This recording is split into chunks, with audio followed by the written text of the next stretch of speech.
खुद को आँख में झोंकना है, ठोकरे मारा जाएगा, हौसला कहता है देख लेंगे. तर बघूयात आजच्या 3 जानेवारी 2024-25च्या चालू घडामोडी. चला तर बघूयात पहिला क्वेश्चन.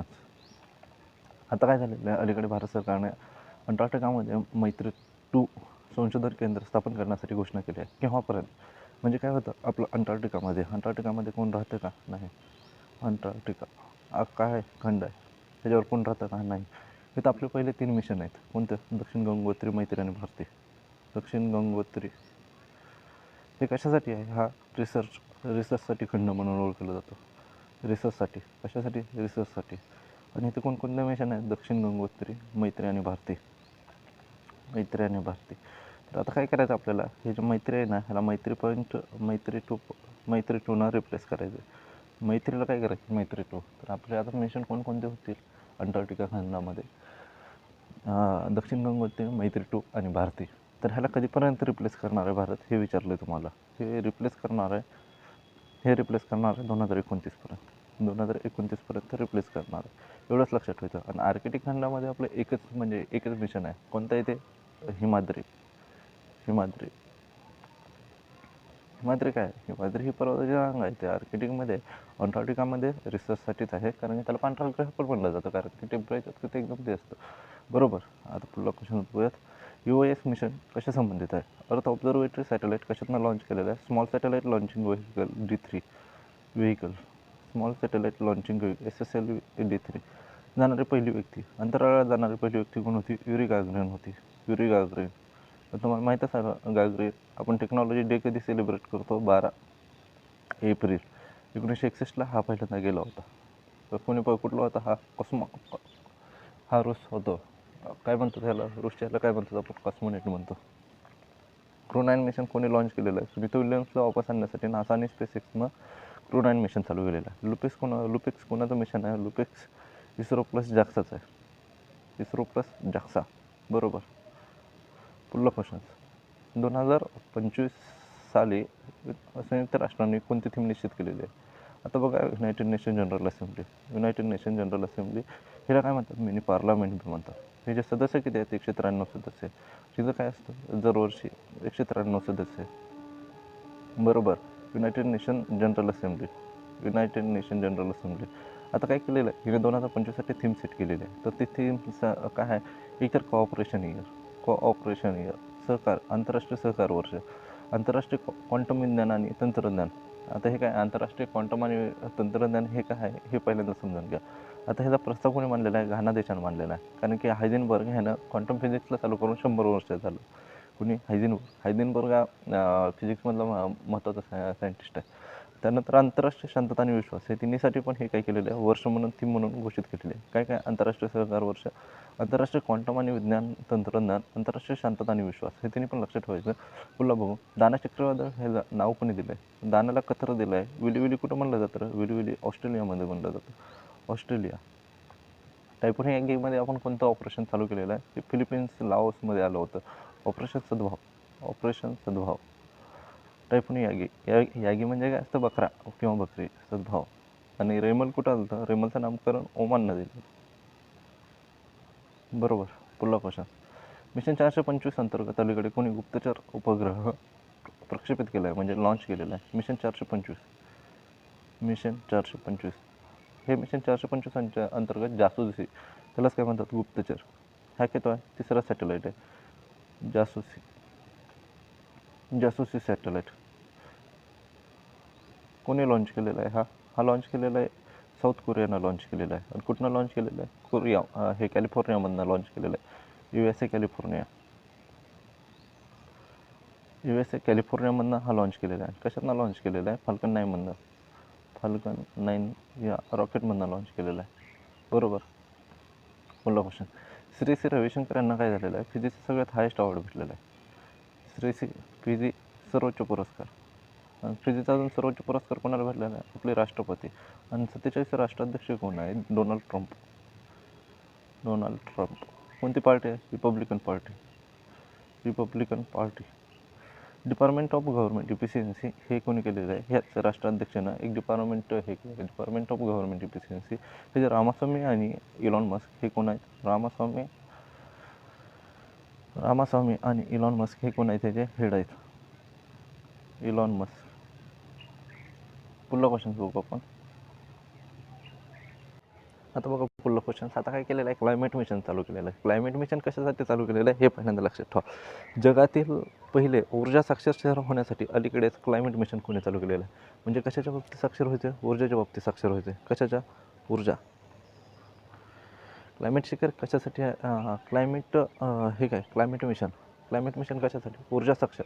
म्हणजे कशाच्याबद्दल अवेअर व्हायचं आहे, म्हणजे एनर्जीच्या बाबतीत. जसं की म्हणजे रिन्युएबल एनर्जी असेल, कार्बन इमिशन कमी करण्यासाठी असेल, तर ऊर्जा साक्षरसाठी क्लायमेट मिशन चालू केलेलं आहे.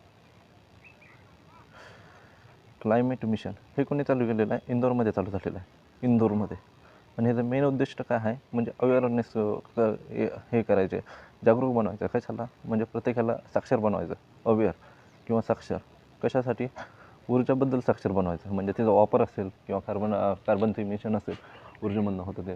त्यानंतर लाईटची सेविंग असेल. ह्यासाठी काय करायचं आहे, जगातील पहिलं सौर ऊर्जा साक्षर शहर बनवायचं आहे.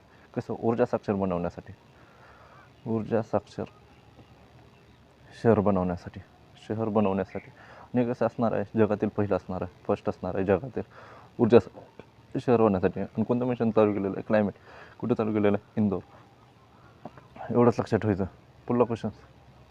T20 चषक T20 मॅच कोणी, ICC T20 कोणी जिंकलेले आहे, मेल आणि फिमेल.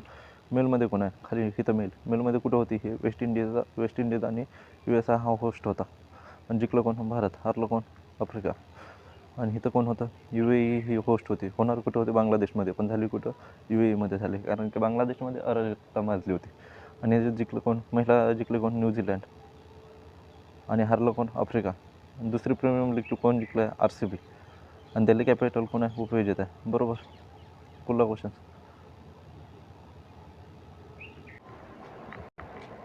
काय, इकॉनॉमिक कॉपरेशन ट्रेड ॲग्रीमेंट, ECTAचं ॲग्रीमेंट कशासाठी संबंधित आहे, इकॉनॉमिक कॉपरेशन ट्रेड ॲग्रीमेंट. ह्याला काय झालं, 2 वर्ष झालं. इकॉनॉमिक कॉपरेशन ट्रेड ॲग्रीमेंट हा कशाशी संबंधित आहे, हा इंडिया आणि ऑस्ट्रेलियाशी संबंधित आहे. इंडिया प्लस ऑस्ट्रेलिया हा कशाशी संबंधित आहे, जसं की WTOमध्ये असतं. कसं, टॅरिफ फ्री आणि व्यापाराला, म्हणजे व्यापार काय करायचा, व्यापाराची वृद्धिंगत करायचा, म्हणजे व्यापाराची ग्रोथ करायची. आणि जो पण टॅरिफ असतात, टॅरिफ म्हणजे काय असतं, आता एका देशात आपण काय करतो, इथनं सोयाबीन पाठवतो आपण, कुठं पाठवतो, ऑस्ट्रेलिया. तर तिथं त्याला म्हणजे कोणताच टॅक्स लागणार नाही, त्याला काय म्हणतात, टॅरिफ फ्री म्हणतो. टॅरिफ फ्री करायचा. हा कोणाच्या देशामध्ये, भारत आणि ऑस्ट्रेलिया. एवढंच लक्षात ठेवा. पुढला क्वेश्चन्स. मंडेलांची कोणती बुक आहे, Mandela a long walk to freedom. Long walk to freedom हे कोणाची पुस्तक आहे, मंडेलाचे आहे. घटना दुरुस्ती प्रक्रिया घेण्यात कुठून आलेले आहे, आफ्रिकामधून घेण्यात आहे, आफ्रिका. घटना दुरुस्ती कोणतं, 368 कलम, भाग कोणता, 20, भाग 20. आता मला सांगा, ह्याच्यातल्या कोणकोणत्या गोष्टी मेजॉरिटीनं कराव्या येतात, फक्त मेजॉरिटीनं 2च गोष्टी लक्षात ठेवायच्या, एक तर फंडामेंटल राईट आणि एक तर हे DPSP. आणि हे काय झालं, मेजॉरिटी 2/3. आणि 2/3 प्लस हाफ ऑफ स्टेटमध्ये काय येतं, प्लस हाफ ऑफ स्टेट. त्याच्यात एक तर येतं प्रेसिडेंटचे इलेक्शन असतील, सूची असेल. त्यानंतर डिस्ट्रीब्युशन ऑफ पॉवर असेल, त्याच्यात सूची. त्यानंतर हायकोर्ट, सुप्रीम कोर्ट असेल. त्यानंतर काय असेल, खुद्द कलम 368 असेल. अजून काय राहिलं, खुद्द कलम 368 असेल. एवढं लक्षात ठेवा. ह्या 4-5 गोष्टी लक्षात ठेवा. कोण म्हणजे हा majority plus half of state. नुकते सुरू करण्यात आलेले एक राष्ट्र एक सदस्यत्व योजना कशाशी संबंधित आहे, एक राष्ट्र एक सदस्यत्व. हे कोणी, सेंट्रल गव्हर्नमेंटचा प्रोजेक्ट आहे. सेंट्रल गव्हर्नमेंट म्हणजे जसं की, म्हणजे आता तुम्हाला एक सबस्क्रिप्शन घेतलं तुम्ही, 1 नेशन 1 सबस्क्रिप्शन म्हणतात. एक सबस्क्रिप्शन घेतलं तर तुम्हाला त्यामध्ये सगळंच भेटणार आहे. हे कशा एज्युकेशनशी संबंधित आहे. म्हणजे जेवढा आपण म्हणजे त्यांच्यापाशी डेटा असेल. ही योजना किती वर्ष, 3 वर्षासाठी आहे. 3 वर्षासाठी. आणि ह्याच्यात इन्व्हेस्टमेंट किती करायचे, 6 करोड इन्व्हेस्टमेंट करणार आहे. कोण, सेंट्रल गव्हर्नमेंट. बरोबर. आणि हे कोणी लॉन्च केलेलं आहे, इन्फ्लिनेट, इंडियन लायब्ररी नेटवर्क. जसं की तुम्हाला म्हणजे रिसर्च पेपर पाहिजे असेल तर एक सबस्क्रिप्शन घ्या, तुम्हाला त्यामध्ये सगळं डिजिटल सगळंच होईल. इन्फ्लिनेट इंडियन लायब्ररी नेटवर्क एवढंच लक्षात ठेवायचं. भारताचे ॲनालॉग मिशन कुठं चालू केलेलं आहे? लडाखमध्ये. म्हणजे जसं की म्हणजे वर जाणार आहेत आपले कशाच्या गगनयानमध्ये जाणार आहेत, तर त्यांना 30 कंडिशन देण्यासाठी काय ॲनालॉग मिशन कुठं चालू केलेलं आहे? लडाखमध्ये. लडाखमध्ये सध्या किती जिल्हे आहेत? 7 झालेत. पहिले किती होते? 2 होते. आता किती झालेत? 5 वाढलेत. कोणकोणते वाचलेत? जास्त नुब्रा, द्रास शाम आणि चांगथान. सर्वात मोठे राष्ट्रीय उद्यान कोणतं आहे? Hemis national park. हा पण कुठं आहे? लडाखमध्येच आहे. कोणते? जास्कर, द्रास, नुब्रा, जास्कर, द्रास, नुब्रा. अजून कोणते? जास्कर, द्रास, नुब्रा, शाम आणि चांगथान. चांगथान, शाम, जास्कर, द्रास, नुब्रा हे काय लडाखमधले नवीन जिल्हे आहेत. 1984च्या भोपाळ दुर्घटनेतून निघालेल्या विषारी कचऱ्यासाठी विल्हेवाट लावण्याचे काम नुकतेच कुठे सुरू करण्यात आले? ही कोणती? युनियन कार्बाइड हे काय होती? कंपनी होती. ह्याच्यात काय झालं होतं? लीक झालं होतं गॅसमध्ये. किती? 2 ते 3 डिसेंबर 1984. आता किती झाले ह्याला? 40 वर्ष झालं. इथं इंदोर हायकोर्टानं ह्याला ती केलं. इंदोर हायकोर्टानं म्हणजे ह्याच्यातनं जे पण केमिकल इमिशन्स होत असेल किंवा जे पण म्हणजे सबस्टन्स इमिशन होत असेल त्यासाठी ह्याला काय केलं? डिस्पोज केलं. हे डिस्पोज कुठं करणार आहे? तिथंच किलोमीटर कुठं? इंदोरच्या किलोमीटर. ही कुठं होती? कंपनी मध्य प्रदेश. इंदोरच्या त्याचंच 30 किलोमीटर थाल म्हणून एक जिल्हा आहे. त्या जिल्ह्यामध्ये एक कोणतं तरी गाव आहे, परचुला काहीतरी गाव आहे. त्या गावामध्ये काय करणार आहे? डिस्पोज करणार आहे. पण ते जे मटेरियल आहेत ना ते नेताना म्हणजे गॅस लीक प्रूफ म्हणजे त्याच्यात एक बी गॅस लीक होणार नाही असं डिस्पोज करणार आहे. ह्याची म्हणजे किती वर्ष आहे? हे किती? 40 वर्ष झालेत कंपनीला तो गॅस लीक होऊन. आणि टोटल मग किती? 300 मिलियन टन एवढा तिथं कचरा आहे. बरोबर. हे कुठं? 1984ला झाले होते. 2 ते 3 डिसेंबर 1984. एवढंच लक्षात ठेवायचं. कुठं चालू झालेलं आहे? विलेट लावण्याचे काम कुठं चालू केलं आहे? इंदोरमध्ये. सर्वात मोठा उपग्रह कोणता आहे? सर्वात मोठा उपग्रह कोणता आहे? गॅनिमेट आहे. गॅनिमेट कोणाचा आहे? गॅनिमेट हा कोणाचा आहे? ग्रोथ आहे ना रे. आतील ग्रह कोणते? 2 ग्रह आहेत. एक ॲस्ट्रॉइड बेल्टमध्ये जेवढे पण मधले ग्रह असतात ना त्यांना आतील ग्रह म्हणतात. ह्यामध्ये बुध येतो, ह्यामध्ये शुक्र येतो, ह्यामध्ये पृथ्वी येते, ह्यामध्ये मंगळ येतो. बाहेर कोणकोणते येतं? तर गुरु येतो, शनी येतो, त्यानंतर युरेनस येतो आणि नेपच्यून येतो. इथं काय आपला सन? हे ॲस्ट्रॉइड बेल्ट. बरोबर. ह्याला आतील आणि बाहेरचे ग्रह बघून घ्या. 33वे संतोष ट्रॉफी. संतोष ट्रॉफी आता किती आहे? 78वी संतोष ट्रॉफी झाली कुठं? हैदराबादमध्ये. कोणतं? हैदराबादमध्ये झाली. हैदराबाद. आणि फायनल मॅच कोणामध्ये झाली? फायनल मॅच एक मिनिट. फायनल मॅच कोणाची झाली? हे झाली बंगाल आणि हैदराबादमध्ये. बंगाल आणि केरळमध्ये झाली. तर जिंकलं कोण? बंगाल 33 वेळा जिंकलेला आहे. 33 टाईम्स बंगाल जिंकलेला आहे.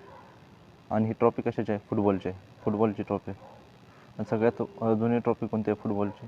ड्युरंड कप. ड्युरंड कप कोण जिंकलेलं आहे रे? नॉर्थ ईस्ट फुटबॉल क्लब जिंकलेला आहे. कोण जिंकलं आहे? बंगाल जिंकलं आहे. किती टाईम्स आहे बंगालची? 33वे. त्याचा क्रम किती आहे? 78वा. झाला आहे कुठं? हैदराबादमध्ये फुटबॉलची ट्रॉफी. एवढंच लक्षात. भारतातील टील कार्बन अभ्यास करण्यासाठी म्हणजे CO2 आणि मिथेनचा अभ्यास करण्यासाठी कुठं? केवला देवी. अलीकडे चौथं इंटरकॉन्टिनेंटल फुटबॉल चॅम्पियनशिपचे विजेतेपद कोण बनलेलं आहे? सिरियामध्ये बनलेला आहे. तो पण कुठं झाला? हैदराबादमध्ये झाला. उपविजेता कोण? इंडिया. पुढला. मातामृत्यू दर कमी करण्यासाठी अलीकडे सिरजन मोबाईल ॲप कोणी लॉन्च केले झालेले आहे? सिरजन ॲप मोबाईल ॲप कशासाठी? मातामृत्यू कमी करण्यासाठी. मातामृत्यू काय करायचं आहे? कमी करायचं आहे. मातामृत्यू कमी करण्यासाठी. आणि अजून काय करणार आहे ते? लहान लेकराची देखभाल करण्यासाठी. लहान इन्फंटची काय करायची? देखभाल करण्यासाठी. कोणी लॉन्च केलेलं आहे रे हे? पंजाबच्या CMनं लॉन्च केलेलं आहे. कोण आहेत पंजाबचे CM? पंजाबचे CM कोण आहेत? भगवत मान. एवढंच लक्षात ठेवायचं. कोणी लॉन्च केलेले आहे? भगवत मान. मातामृत्यू कमी करण्यासाठी हे केलेले. हे आताच बघितलं क्वेश्चन रिपीट झालेलं आहे. रिव्हिजन करू कालचे. अलीकडे कोणत्या देशाने लष्कर कायदा लागू केल्याप्रकारे राष्ट्रपतीला अटक वॉरंट कुठं? साऊथ कोरियामध्ये करण्यात आलेलं आहे. पुढला. अलीकडे जगातील वेगवान 400 किमी प्रति तास चालणारे ट्रेन कोणी लॉन्च केलेले आहे? चायनानं. ॲक्च्युली ती 400 चालते पण ट्रायलमध्ये किती झाली? 450 झाली. नुकतेच इस्रोने स्पेस डॉकिंग मिशन स्पेडॅक्स येथून सुरू केले म्हणजे कशातून लॉन्च केलेलं आहे? PSLV C-60मध्ये लॉन्च केलेलं आहे. अलीकडे चर्चा झालेले केसलर सिंड्रोम कशाचे आहे? अवकाशीय कचरा म्हणजे काही उपग्रहावर पाठवताना काय होतील त्याला धडकते. समुद्रावरील भारताचे पहिल्या काचेच्या पुलाचे बोस्टिंग आर्क ब्रिजचे उद्घाटन कुठं चालू केलेले आहे? बोस्टिंग आर्क ब्रिज कुठं झालेलं आहे? तमिळनाडू कुठं? कन्याकुमारी. पुढला क्वेश्चन्स. केंद्र सरकारने कोणत्या राज्याशी भूस्खलनाच्या गंभीर स्वरूपाची आपत्ती म्हणून घोषित केलेलं आहे? वायनाड कुठं? केरळमध्ये. वायनाड लँडस्लायडिंग. नुकतेच 7 खंडातील सर्वोच्च सर करणारे जगातील सर्वात तरुण महिला कोण आहे? हे काम्या कॅमिकेतन. कुठली आहे? मुंबईची आहे. नुकतेच प्रो कबड्डी लीग कोण जिंकलेलं आहे? झालती कोणात? हे उपविजेता कोण आहे? पटना पायरेट्स. आणि जिंकलं कोण? हरियाणा स्टील्सचं जिंकलेलं होतं. किती क्रमांकाची होती? 11व्या क्रमांकाची होती. आणि पहिला King Cup international badminton open 2024मध्ये लक्ष्य सेननं कोणतं पदक जिंकलेलं आहे? ब्रॉन्झ पदक जिंकलेलं आहे. कुठं झालं? तर चायनामध्ये झालं. पहिल्या वेळेसच झालेलं आहे. कागद नव्हतं नृत्य कुठं आहे? सिक्कीमचा कागद नृत्य हे डान्स आहे. चला तर धन्यवाद. धन्यवाद.